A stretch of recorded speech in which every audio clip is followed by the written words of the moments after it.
رسول اللہ صلی اللہ علیہ وسلم نے 3 وصیتیں فرمائیں جس سے زندگی بدل سکتی ہے۔ آئیے سمجھتے ہیں۔ حضرت ابو دردہ فرماتے ہیں کہ میرے خلیل نبی کریم صلی اللہ علیہ وسلم نے مجھے 3 بڑی وصیتیں فرمائیں۔ پہلی وصیت یہ کہ اللہ کے ساتھ کسی کو شریک نہ بنانا، چاہے تمہیں ٹکڑے ٹکڑے کر دیا جائے اور چاہے تمہیں جلا دیا جائے۔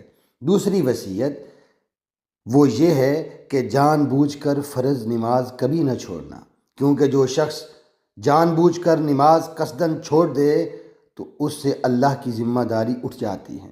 تیسری وصیت کہ شراب سے بچنا، کیونکہ شراب تمام برائیوں کی چابی ہے۔ یہ 3 اصول انسان کی زندگی، ایمان اور اخلاق کو مضبوط بناتے ہیں۔ توحید، نماز اور برائیوں سے دوری، یہی ایمان ہے۔